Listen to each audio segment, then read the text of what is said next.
Disinilah indahnya kita temukan Al-Quran memberikan satu gambaran penjelasan dengan sangat utuh, bahkan terperinci.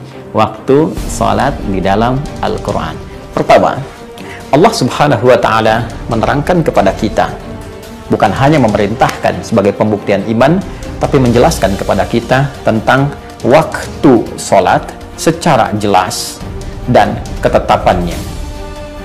Di Quran surah ke-4 An-Nisa di ayat yang ke-103, Allah berfirman, sungguh sholat itu alal mu'minina, bagi setiap insan yang beriman, kitaban mawquta, telah ditetapkan dengan jelas ketentuan waktunya. Dalam bahasa bebasnya, orang-orang yang telah mengikrarkan dirinya beriman kepada Allah Subhanahu wa Ta'ala akan mengetahui penjelasan-penjelasan waktu sholat yang Allah terangkan, ditetapkan kepada mereka waktu-waktunya yang sangat jelas. Jadi bukan sekedar Allah meminta kepada kita untuk membuktikan keimanannya lewat sholat, tapi kata Allah, saya tegaskan, saya terangkan pula kepada kalian waktu-waktu kapan kalian menunaikan sholat itu.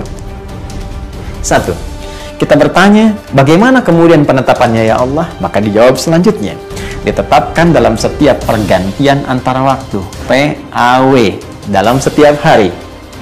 Tadi kata Allah, bagi orang beriman, kami tetapkan waktu-waktu menunaikan sholat. Kita tanya lagi, kapan waktunya ya Allah? Kata Allah, dalam setiap pergantian antara waktu dalam sehari, aku tetapkan waktunya. Baik, Allah berfirman di Quran surah ke-17 Al-Isra di ayat ke-78.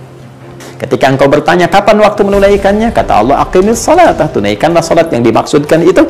Ya, liduluki syamsi, mulai matahari tergelincir, mulai muncul siang, sudah mulai sedikit condong ke arah barat, berada di tengah-tengah, mulai condong sedikit, kata Nabi bayangannya dari tongkat itu, ya, mulai sama dengan tongkatnya dan mulai sedikit turun, ya, mulai sedikit bergeser.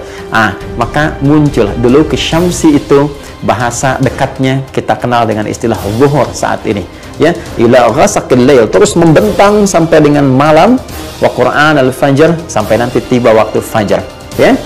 Inna Qur'an al-fajri kana masyhuda, dan di waktu fajar itu ada salat juga yang spesial yang disaksikan langsung oleh Allah Subhanahu wa Ta'ala, seperti Allah menyaksikan semua salat yang lainnya, tapi berkumpul kemudian para malaikat di waktu fajar dengan spesial di dalamnya.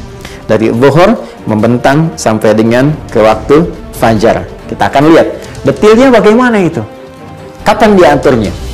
Maka ditegaskan lagi Quran surah ke-11 ayat ke-114. Hei, kata Allah, tunaikan salat yang dimaksudkan. 5 waktu itu secara umumnya aku jelaskan di setiap pergantian antara waktu, di 2 ujung siang, dari subuh sampai dengan petang asar. Wa zulafan minal lail, kemudian ketemu maghrib dengan isya'nya. Innal hasanati yudhibnas sayyi'at, kalau engkau kerjakan, kamu meloleh nilai kebaikan, mendapatkan pahala yang bisa menggugurkan kejelekan-kejelekanmu. Baik, masih umum ya Allah.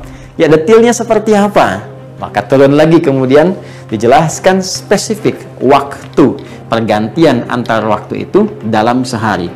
Kalau tadi masih umum, ya, zuhur berganti, siang berganti ke sore, sore berganti menjelang ke malam, ya, malamnya tiba, kemudian muncul fajar, masih umum disebutkannya, ya.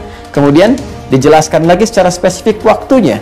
Muncul Quran surah ke-30 Ar-Rum di ayat 17 sampai dengan 18. Maka bertasbihlah kepada Allah Subhanahu wa Ta'ala.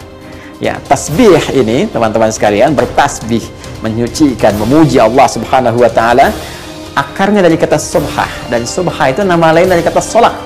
Ya, makanya dari lisan Nabi mengatakan subhah itu sholat. Ya, subhah itu sholat. Karena itulah perintah untuk menerima ibadah sholat ketika Allah meminta Nabi, ya, dengan peristiwa Isra dan Mi'raj itu menghadap kepada Allah, diperintahkan untuk menunaikan ibadah sholat, maka perintahnya dimulai dengan kalimat subhan. Quran surah ke-17 ayat yang pertama. Maka kata Allah, bertasbihlah engkau, tunaikan sholat kepada Allah Subhanahu wa Ta'ala hina tumsuna, ya, di waktu petang menjelang malam. Muncul di sini, ya, petang menjelang malam, saat matahari mulai akan tenggelam, ya, matahari mulai tenggelam. Yang di ayat lain disebutkan tenggelam ini disebut dengan maghrib, terbitnya di masyrik, tenggelam di maghrib. Quran surah kedua Al-Baqarah ayat 115. Walillahil masyriqu wal maghrib. Maka Tumsun menyebutkan waktu maghrib. Masya Allah. Wa hina tusbihun, subuh. Masya Allah. Di Quran surah ke-17 ayat 78 disebut dengan fajar. Di sini dinamakan dengan subuh. Maka dia punya dua nama, fajar dan subuh.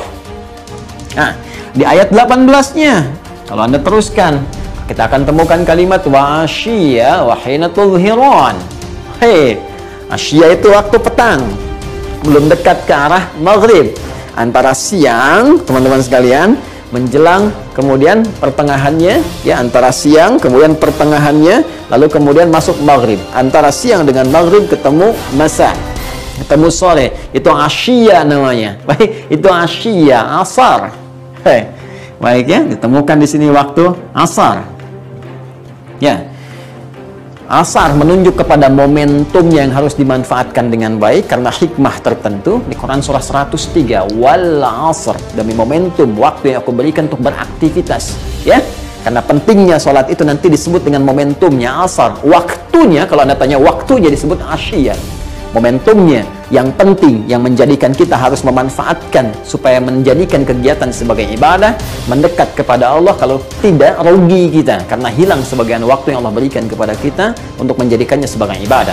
Karena itu surah 103 menunjukkan pesan penting supaya kita memanfaatkan waktu itu untuk ibadah, untuk menenun amal soleh supaya tidak rugi. Waktunya untuk mengerjakan di waktu itu, waktu rentang sore antara siang dengan ke maghrib itu disebut asyiya namanya. Wa asyiya wa hina tudhiran, zuhur. Zuhur tiba.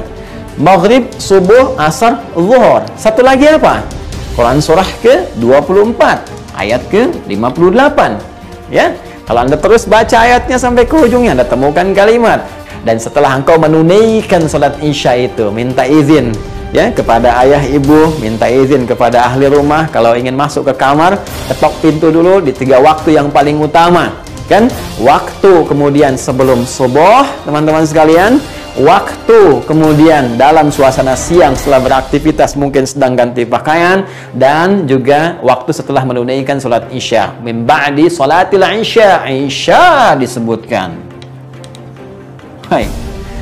Jadi 3 pergantian waktu ini, ya, PAW, pergantian antar waktu, disebutkan oleh Allah Subhanahu wa Ta'ala. 3 yang tadi saya maksudkan, 3 ayat ini, ayat 17, 18, surah 30, 1, 2, kemudian ayat 58, surah 24, mencakup 5 pergantian waktu dalam sehari untuk mengetes iman.